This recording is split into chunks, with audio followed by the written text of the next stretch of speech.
रब सल्लल्लाहु मुहम्मद वालैहि। आज हम बात करेंगे इसराइल पर जो ईरान ने अटैक किया, कामयाब हुआ या नहीं हुआ, ये बात की बात है। अटैक में जो टेक्नोलॉजी इस्तेमाल की ईरान ने, और ईरान की टेक्नोलॉजी को रोकने के लिए जो सिस्टम यूज़ हुआ इसराइल की तरफ से, इसराइल पर दागे गए जो मिसाइल हैं उनमें ballistic missile, cruise missile, crude missile, उनमें ड्रोन्स थे जैसे गज़ा ड्रोन, और मिसाइल में फतह, खैबर शिकन और दीगर इस तरह के। अब ये वो मिसाइल हैं जो मीडिया के ऊपर आए हैं, जिसको सब ने सुना है, देखा है, और कुछ मिसाइल ऐसे हैं जो सीक्रेटली फायर हुए हैं। पहले मैं बात करूंगा अल-फतह मिसाइल की।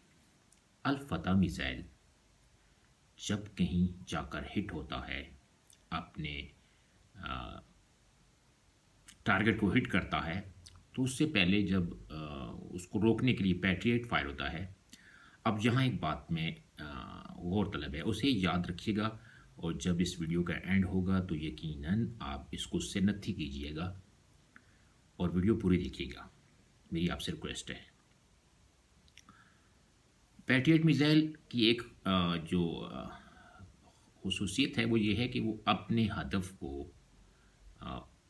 बैक से जाके हिट करता है। यानी कोई मिसाइल जब उसके ऑर्बिट के अंदर एंटर होता है, तो पैट्रियट मिसाइल उसको जहाँ से वो इग्निशन निकल रहा होता है, उस इग्निशन के बैक से जाके उसको हिट करता है, उसको डिस्ट्रॉय करने के लिए। अब अल-फतह मिसाइल क्या है, ये जब भी इसको कोई हिट करने की कोशिश करता है तो ये 80 पार्ट्स में डिवाइड हो जाता है। यानी 80 पार्ट्स इसको कहते हैं, लाइक 80 लॉन्चर, रॉकेट लॉन्चर बन जाते हैं। एक तो एंगेज हो जाएगा, 79 एंगेज नहीं हो पाएंगे। अब इसराइल के पास जदीद सिस्टम है, आयरन डोम, आयरन क्लैड और 3 ऑर्बिट्स हैं। अगर उसके ऊपर मैं डिस्कस करूं तो पूरा 1 घंटा लग जाएगा कि वो सिस्टम 3 ऑर्बिट्स के ऊपर कैसे काम कर रहा है इसराइल को डिफेंड करने के लिए। अब इसराइल का नुकसान हुआ या नहीं हुआ, ये हमारी बहस नहीं है। हाँ, हमारी बहस ये है कि जो मिसाइल वहाँ फायर किए गए, वो तो उनके नाम भी सबको पता है, आलमी मीडिया को भी पता है। BBC, CNN, sky news, ABC news, CBS, जिसको भी देखिए, अल जज़ीरा को देखिए, वो अनाउंस करते हैं गज़ा ड्रोन्स हैं, फतह फलां फलां XYZ। सो कुछ मिसाइल ऐसे हैं जो सीक्रेटली फायर किए हैं ईरान ने, जिसका स्पेशली इस्लामिक कंट्री को नॉलेज है, और इस्लामिक कंट्री में भी जो उलमा हैं, मौलवी हैं, उनको नॉलेज है इसका। वो कौन सी मिसाइल है, वो है चिली मिसाइल। अब चिली मिसाइल जो है वो सिर्फ मीन्स कि इतना एक्यूरेट नहीं है। सम टाइम वो अपनी हदफ को निशाना बनाता है, और सम टाइम वो इधर उधर भी चला जाता है। जैसा कि ईरान ने अटैक किया तो कुछ नहीं, बहुत सारे चिली मिसाइल इस्लामिक कंट्री के ऊपर आ गिरे। अब चिली मिसाइल भी फतह मिसाइल की तरह है, खैबर शिकन मिसाइल की तरह है। कैसे? जैसे खैबर शिकन मिसाइल के 80 पार्ट्स होते हैं, ऐसे ही चिली मिसाइल के 80 पार्ट्स हो जाते हैं। अब 80 पार्ट्स के अंदर वो जो चिली होती है वो डिवाइड हो जाती है 80 टाइम, और वो 80 पार्ट्स जो बनते हैं, उस 80 पार्ट्स में से फिर एक एक पार्ट 80 पार्ट्स में, यानी 80 हिस्सों में तकसीम हो जाता है, और वो एक हिस्सा जो कैरी करता है near about 1 kg red chilli carry करता है। और वो रेड चिली बहुत डेंजरस होती है, टू मच डेंजरस। अभी चिली मिसाइल करता क्या है, फर्स्ट जहाँ ये हिट होता है वहाँ चिलचिलाहट पैदा हो जाती है, फिर कुछ दिनों के बाद बिलबिलाहट पैदा हो जाती है। यानी चिलचिलाहट कैसे पैदा होती है, जब वो हिट करता है तो जैसा कि आप सोशल मीडिया के ऊपर देख रहे हैं, इसराइल को अपने आप को डिफेंड करने की ज़रूरत नहीं है। इसराइल को अपनी सफाई देने की ज़रूरत नहीं है कि मेरा नुकसान नहीं हुआ, मुझे कुछ लगा नहीं लगा। अल्हम्दुलिल्लाह मुस्लिम कंट्री के मौलवी उसको डिफेंड कर रहे हैं, और भरपूर तरीके से डिफेंड कर रहे हैं। ऐसे डिफेंड कर रहे हैं जैसे डॉक्टर समर मुबारक को नॉलेज नहीं है बैलिस्टिक मिसाइल जब हिट होता है तो क्या नुकसान करता है, पैट्रियट उसको कितना रोक सकता है, आयरन डोम उसको कितना रोक सकता है। बट हमारे मौलवी खूब जानते हैं कि बैलिस्टिक मिसाइल से नुकसान हुआ या नहीं हुआ।